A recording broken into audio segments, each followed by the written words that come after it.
దుబాయ్లో bumper offer 3,75,00,000కే G+2 4BHK villa కొనండి. నెలకు 1,00,000 rent guarantee. Terms and conditions apply. నమస్తే, నేను విజయ్. ప్రస్తుతం ఇరాన్ మీద అమెరికా, ఇజ్రాయెల్ కలిసి భీకరమైనటువంటి దాడులకు పాల్పడుతున్నాయి. ముఖ్యంగా ఒక రకంగా యుద్ధ వాతావరణం ప్రపంచవ్యాప్తంగా అలుముకోబోతుంది. సో ముఖ్యంగా ఇప్పటికే ట్రంప్ అనేక సార్లు చెప్పారు, ఎక్కడ ఏ దేశం మధ్య యుద్ధం జరిగినా కూడా ఆ యుద్ధాన్ని ఆపేటువంటి శక్తి తనకు మాత్రమే ఉందని చెప్పే ట్రంప్ ఇప్పుడు తీరా ఇజ్రాయెల్తో కలిసి ఇరాన్ మీద ఎందుకు యుద్ధం చేస్తున్నారు? ఈ యుద్ధ ప్రభావం ముఖ్యంగా ఇండియా మీద ఎంతవరకు ఉంది? దీని గురించి మాట్లాడదాం. Global strategic economist GVR Sastry గారు ఉన్నారు. శాస్త్రి గారు నమస్తే. నమస్తే. సో ఈ యుద్ధం ఎఫెక్ట్ అన్ని దేశాల మీద పడే అవకాశం ఉందంటారా? ఇది అసలు యుద్ధం కాదు. యుద్ధం చేయడానికి జయాలు ఉండాలి, యుద్ధం చేయడానికి ఒక వాదన ఉండాలి. ఓ పక్కన నిన్నే American ambassadors, American representatives, Oman నుంచి వాళ్ళ ఫారిన్ మినిస్టర్ చాలా సుస్పష్టంగా మేము డైలాగ్ లో బిట్వీన్ ఇరాన్ అండ్ అమెరికా చాలా ఎదరికెళ్ళిపోయాం. ఆ ఎదరికెళ్ళిపోయిన దాంట్లో ఆయన కొన్ని వివరాలు కూడా వెల్లడించాడు. ఆ వివరాలు ఏంటంటే, ఇంకా ఇరాన్ ఇంకా ఎన్రిచ్మెంట్ చేయదు, ఒకవేళ ఎన్రిచ్మెంట్ చేయడానికి చేసినా ఐఏఈ వాచ్ డాగ్ ని అలౌ చేస్తుంది చూడడానికి. ఆ మాటలు అవుతున్నాయి. ఒమాన్ దీంట్లో చాలా సీరియస్ గా ఇన్వాల్వ్ అయింది. ఒమాన్ ఫారిన్ మినిస్టర్ ఎప్పుడు ప్రెస్ కాన్ఫరెన్స్లు చేయడు, ఆయన చాలా సీరియస్ వ్యక్తి. ఆయనే వచ్చి చెప్పాడు. అది ఎక్కడ చెప్పాడు? అమెరికాలో జేడీ వెన్నిస్ తో కలిసి చెప్పిన విషయం. మరి ఇంతలోనే సో ఎప్పుడైతే ఆ ప్రియంప్టివ్ స్ట్రైక్ అని అమెరికా వీళ్ళు ప్రత్యేకంగా ఇజ్రాయెల్ అనుకోవడం, తర్వాత వాళ్ళు కూడా ఏదో జోడా స్ట్రైక్ అని వాళ్ళు అనుకోవడం, ఇది అవసరమా కాదా అనేది వాళ్ళు డిసైడ్ చేసుకోవాలి. ఎందుకంటే ఈ ప్రపంచం ఎటువంటి యుద్ధానికి ఇంకా సిద్ధంగా లేదు. తెలుసుకోవాల్సింది ఏంటంటే, ఏ దేశం కూడా యుద్ధం చేసే స్థితిలో లేదు. ఆ ఆర్థిక వ్యవస్థను బట్టి ఏ దేశం కూడా యుద్ధం చేయడానికి అర్హత, యోగ్యత కూడా లేవు. చాలా విపరీతమైన ఇబ్బంది. ఈ ఇబ్బంది నుంచి బయటపడడం అంత ఈజీ కాదు. కనీసం ఇంకొక 10 రోజులు, వారం నుంచి 10 రోజులు, 15 రోజులు కనుక యుద్ధం సాగినట్లయితే డాలర్ వాల్యూలో వచ్చే మార్పులు, సప్లై చైన్ మేనేజ్మెంట్, ఇప్పుడు కనీసం 10 రోజుల పాటు సప్లై చైన్ మేనేజ్మెంట్ ఆగిపోతుంది. స్ట్రాటజిక్ గా వాళ్ళకి అవకాశం ఇచ్చినట్టు అయిపోయింది, ఇరాన్కి అవకాశం ఇచ్చినట్టు అయిపోయింది. ఎందుకంటే ఆ ఇరాన్కి ఈ రోజు అటాక్ చేయడం వల్ల వాళ్ళు ఏం చేశారంటే, వెంటనే వాళ్ళ రిటాలియేషన్ ఎన్ని దేశాల్లో అయితే అమెరికన్ ఎయిర్ బేస్లు ఉన్నాయో వాళ్ళ ముస్లిం కంట్రీస్ లో, అన్ని ముస్లిం కంట్రీస్ లో వాళ్ళు అటాక్ చేశారు. 7-8 కంట్రీల్లో వాళ్ళు అటాక్ చేశారు. అంటే వాళ్ళు చెప్పే మెసేజ్ ఏంటంటే లౌడ్ అండ్ క్లియర్, మీరు మా దగ్గర నుంచి వచ్చే మిసైల్ని మీరు ఆపుతున్నారు, కానీ వాళ్ళ మిసైల్ని మీరు ఆపట్లేదు, మమ్మల్ని లక్ష్యంగా చేసుకున్నారు, అంచేత మీరు కూడా వాళ్ళతో సమానం అని చెప్పి ఆ మెసేజ్, స్ట్రాంగ్ మెసేజ్ ఇచ్చారు. ఈ రాత్రి చాలా కష్టమైన రాత్రి. ఎలాంటి రాత్రి అంటే ఏం జరుగుతుందో తెలియదు, ఎలాంటి పరిస్థితి. ఏంటంటే ఆయతుల్లా ఖమేనీ ఇంటి మీద కూడా వాళ్ళు బొంబార్డ్మెంట్ చేశారు. ఇరాన్ ప్రెసిడెంట్ ఇంటి మీద బొంబార్డ్మెంట్ చేశారు. ఒక స్కూల్లో 36 మంది పిల్లలు చనిపోయారు. మరి ఇంకా స్కూల్లో కూడా చేశారని అంటున్నారు. ఇరాన్ కూడా తన మిసైల్స్ ఉపయోగించేస్తుంది. ఒక పక్కన అక్కడ ఆఫీస్ అనే ప్లేస్ లో ఇజ్రాయెల్లో అక్కడ కూడా వాళ్ళ ఒక మిసైల్ పడింది. దేనికి ఇది ఎంత అవసరం అన్నది. ఎందుకంటే చాలా ఆలోచించవలసిన విషయం ఏంటంటే, వాళ్ళు చెప్పేది ఏంటి, మేము రెజ్యూమ్ చేంజ్ చేస్తున్నాం అన్నాడు ఆయన, ట్రంప్ గారు. పొద్దున్నేమో రెజ్యూమ్ అంటున్నాడు, మళ్ళీ ఇప్పుడు వచ్చేసి రెజ్యూమ్ కాదు, మేము ఇచ్చేయడానికి చేస్తున్నాము వాళ్ళకి, we will not allow Iran to hold atom bomb అని. మరి దానికి దీనికి చాలా తేడా ఉంది. హోల్డ్ చేయకూడదంటే డైలాగ్కి వెళ్ళాలి. అంటే ఇప్పుడు ఇరాన్తో యుద్ధం చేయడం అనేది అంత ఈజీ కాదు. ఎందుకంటే చాలా కంట్రీస్తో కనెక్షన్ అయిపోయింది. అది ఎండిపోతుంది. మనకి ఏంటంటే ఇప్పుడు మిడిల్ ఈస్ట్ అయినా సరే, far east, middle east, Asian countries చాలా వరస్ట్ ఎఫెక్ట్కి వెళ్ళిపోతాయి. అది ఆయనకు తెలుసో తెలీదో, ఎందుకు అత్యవసరంగా దిగవలసి వచ్చిందో. ఎందుకంటే ఇదేం వెనిజులా కాదు, రాత్రి సైన్యాన్ని పంపించడానికి అధ్యక్షుని పట్టుకొచ్చాడు. అలా జరిగే పని కాదు, ఇదేం అలా ఏం జరగదు. ఇది రేపు పొద్దున రివర్స్ అయిపోయినా కూడా ఆశ్చర్యపోకల్లా, రేపు పొద్దున అమెరికా కూడా నష్టపోయినా కూడా ఆశ్చర్యపోకల్లా. ఇజ్రాయెల్ యొక్క స్టేక్ ని ఎదురుపెట్టేశారు. ఇజ్రాయెల్ స్టేక్ ఎంత ఎదురుపెట్టారు. ఇది స్ట్రాటజిక్ గా అంత అవసరమా? స్ట్రాటజిక్ గా దీన్ని, ఎందుకంటే దీన్ని సప్లై చైన్ మేనేజ్మెంట్ మీద కొట్టింది, డాలర్ మీద కొట్టింది, గోల్డ్ మీద కొట్టింది, ఫారిన్ ఎక్స్చేంజ్ రిజర్వ్స్ మీద కొడుతుంది. రేపు పొద్దున్నుంచి రేపు ఎప్పుడైతే ఈ మన స్టాక్ మార్కెట్స్ ఓపెన్ చేస్తాయో అన్నిటికంటే నష్టపోయేది American stock markets. American stock markets నష్టపోతాయి. మొత్తం అక్రాస్ ది గ్లోబ్ నష్టపోతుంది. అంతేంటి ఒకటి నేర్చుకోవాల్సిన లీడర్స్ తెలియవలసింది ఏంటంటే ఇంక యుద్ధాలు చేసే సమయం కాదు ఇది. యుద్ధాలు చేసే సమయం అసలు కాదు ఇది. ప్రజల దగ్గర ఆ పరిస్థితి లేదు. ప్రజల దగ్గర ఆ డబ్బు అక్కడ లేదు. ప్రజలు కట్టలేని స్థితి ఇది. యుద్ధాలు ఎవరో క్రియేట్ చేసి డబ్బులు క్రియేట్ చేసి ఏం చేయలే. అంతా ప్రజల సొమ్మేది. అలాంటి పరిస్థితిని మనం కోరుకుంటున్నామే. వాడు అలాంటి పరిస్థితి తీసుకొస్తున్నారు. వాళ్ళ అవసరం వాళ్ళు ఆలోచించి చేస్తున్నారా? దీనికి అంత ఆలోచన జరిగిందా?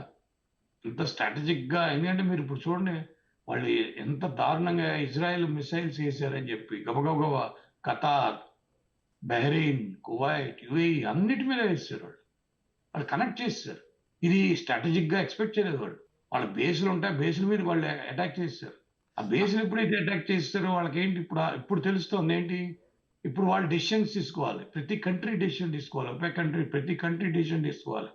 మనం ఇరాన్ వైపు ఉండాలా, అమెరికా వైపు ఉండాలా, లేకపోతే మనం మధ్యస్థంగా ఉండి వాళ్ళ మిసైల్స్ వెళ్తున్నప్పుడు చూస్తూ ఉండి వీళ్ళ మిసైల్స్ వస్తున్నప్పుడు చూస్తూ ఉండాలా? మన రోల్ ఏం లేదా? మన రోల్ ఉంటుందా ఉండదా అనే ఒక సందిగ్ధాన్ని ఆయన తీసుకొచ్చాడు కదా. అంటే ఏంటి, అమెరికా యొక్క ఒక స్ట్రెంగ్త్, ప్రపంచంలో ఒక స్ట్రెంగ్త్ గా నిలబడే ఆ స్ట్రెంగ్త్ ని ఆయన స్తంభాన్ని కనిపేశాడు. ఎన్నో 36 ఎయిర్ బేస్లు ఉన్నాయి. ఇప్పుడు సిరియాని మీరు కనిపేశారు, ఇరాక్ని కనిపేశారు. సిరియాలో మీరు గోల్డెన్ హైట్స్ ని మీరు ఇజ్రాయెల్ కలిపేసుకుంటారు. ఇంత హడావిడిగా వచ్చి ఇదేదో కొంచెం హడావిడిగా నాకైతే స్ట్రాటజిక్ థియరీని కనుక అండర్స్టాండ్ చేసుకుంటే ఈ స్ట్రాటజిక్ థియరీలో ఇది నిలబడదు. భారతదేశానికి అవసరం తప్పకుండా. ఎందుకంటే మన సప్లై చైన్ మేనేజ్మెంట్ మీద ఎఫెక్ట్ అవుతుంది. మనకి భారతదేశానికి వచ్చిన నష్టం ఏంటంటే సప్లై చైన్ మేనేజ్మెంట్ మీద ఎఫెక్ట్ అవుతుంది. అన్ని ఎఫెక్ట్ అవుతాయి. రాను పోను మీకు ఆ వస్తువుల దగ్గర నుంచి మన బ్రేక్ఫాస్ట్ నుంచి డిన్నర్ దాకా అయ్యే ప్రతి వస్తువు మనం కొన్ని వస్తువులు దిగుమతి చేసుకుంటాం, మనం ఎగుమతులు చేస్తాం. అవన్నీ కూడా ఎఫెక్ట్ అవుతాయి. ఎందుకంటే మెడిటరేనియన్ సీ నుంచి వెళ్ళాల్సి ఉంటుంది. మెడిటరేనియన్ సీ ఇప్పుడు బంద్ అయిపోయింది. ఇరాన్ పక్క నుంచి చాబర్ పోర్ట్ మనది ఉంది. చాబర్ పోర్ట్ లో ఆపరేషన్స్ ఆగిపోతాయి. మనం ఆఫ్ఘనిస్తాన్కి సపోర్ట్ చేయవలసి ఉంటుంది. ఆఫ్ఘనిస్తాన్కి పాపం ల్యాండ్ లాక్డ్ కంట్రీ అది. ఆ ల్యాండ్ లాక్డ్ కంట్రీకి మనం మాక్సిమం మనమే హెల్ప్ చేస్తాం. వాళ్ళకి మెడిసిన్ ఏంటి అన్ని మనమే చేస్తాం. సో అలాంటి ల్యాండ్ లాక్డ్ కంట్రీకి మనం చాబర్ పోర్ట్ నుంచే ఎక్కువ ఇచ్చేస్తాం. మరి ఇందులో ఇంకోటి ఏంటంటే చాలా కొసమెరుపు ఏంటంటే సౌదీ అరేబియా మీద కూడా అటాక్ జరిగింది. సౌదీ అరేబియా మీద ఇరాన్ అటాక్ చేసినప్పుడు వాళ్ళిద్దరి మధ్య ప్యాక్ట్ ఉంది, డిఫెన్స్ ప్యాక్ట్. ఎవరి మీద? Pakistan and Saudi Arabia. మరి పాకిస్తాన్ సౌదీ అరేబియా ఉన్నప్పుడు పాకిస్తాన్ సౌదీ అరేబియా మీద అటాక్ అయితే పాకిస్తాన్ వెళ్ళాలి, మరి వెళ్ళలేదు. అంటే వాళ్ళ మధ్య ప్యాక్ట్ లేదని తెలిసిపోయింది. వాళ్ళ మధ్య డిఫెన్స్ ప్యాక్ట్ ఏమీ లేదు. ఉంటే కనుక వీళ్ళు వెళ్ళేవాళ్ళు. వీళ్ళు వెళ్ళలేదు. ఎందుకంటే వీళ్ళు వెళ్ళడానికి అక్కడ ఆఫ్ఘనిస్తాన్తో వాళ్ళు ఆల్రెడీ యుద్ధం చేస్తున్నారు. సో ఇదేంటంటే ఇది మెల్లిమెల్లిగా ఇంటర్నేషనల్ వార్గా అయిపోతుందా? రేపొద్దున్న కిమ్ కనుక నార్త్ కొరియా మీద సౌత్ కొరియా మీద అటాక్ చేస్తే అమెరికా ఏం చేస్తుంది? అసలు ఆలోచించారు మీరు? ఆల్రెడీ కిమ్ కూడా స్టేట్మెంట్ ఇచ్చారు సార్. ఆల్రెడీ కిమ్ కూడా చెప్తున్నాను. ఎందుకంటే వాడికి ఎంత ట్రంప్ ఎంత అనాలోచితంగా అంత సౌత్ కొరియాని ఇప్పుడు జపాన్ ప్రైమ్ మినిస్టర్ అమ్మాయి చాలా తెలివైంది. నేను ఒకసారి కలిసినప్పుడు టోక్యోలో she is very very smart and intelligent. ఆవిడకి అర్థమైపోయింది. ఎందుకంటే ఇంకా మన అమెరికా రక్షించలేదు, మన అమెరికా రక్షించే పరిస్థితి లేదు, మనంతా మనమే వ్యవస్థని ఏర్పాటు చేసుకోవాలని ఆవిడ ఎమర్జెన్సీ ఎలక్షన్స్కి వెళ్ళి వాళ్ళు డ్రోన్స్ అని అన్ని వాళ్ళు విపరీతంగా డెవలప్ చేస్తున్నారు. అంటే రేపు పొద్దున ఈ కొరియా, సౌత్ కొరియా, జపాన్ ఒంటరివాళ్ళు అయిపోతారు. మీరు తైవాన్ని గాలికి వదిలేశారా? తైవాన్ని చైనా పక్కన గాలికి వదిలేసి వచ్చేసారా? మొత్తం మీ బీడాలన్నీ పట్టుకుని ఇక్కడ పట్టుకు వచ్చేసారా? ఇప్పుడు ఏంటి ఇక్కడ జరిగేది ఏంటి? రేపు పొద్దున్న రష్యా వాడు రావడానికి గ్యారంటీ ఏంటి? చైనా వాడు అక్కడే ఉన్నాడు. చైనాకి అసలు main source of oil is Iran. Main source of oil for China Iran and Venezuela. అది కూడా తెలుసు కదా మీకు. ఇంత ఈజీగా అయిపోయేది కాదు ఇది.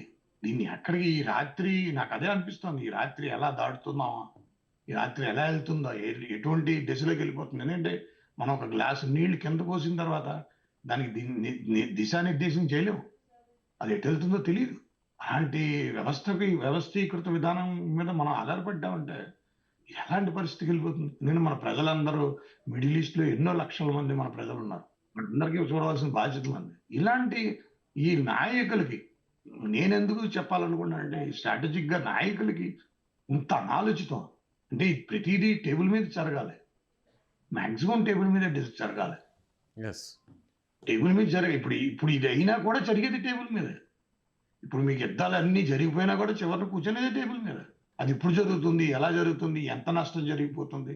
ప్రజలు యాక్సెప్ట్ చేయగలరా? యాక్సెప్ట్ చేయలేరా? ప్రజల్లోని ఆలోచన ఎంతవరకు వెళ్ళిపోతుంది? ప్రజల యొక్క కష్టం ఇప్పుడు వాళ్ళ కొనుగోలు శక్తి ఎంత పడిపోతుంది మళ్ళీ? మళ్ళీ బంగారం ఎంత పెరిగిపోతుంది?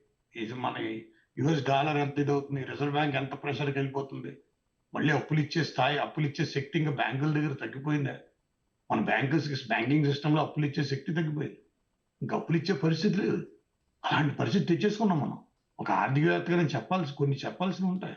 ఏంటంటే ఈ యుద్ధం, అటువంటి యుద్ధం ఎస్కలేషన్ జరిగిపోయింది. ఈ ఫిబ్రవరి 28 ఇది చాలా వెరీ, వెరీ ఇంపార్టెంట్ డే.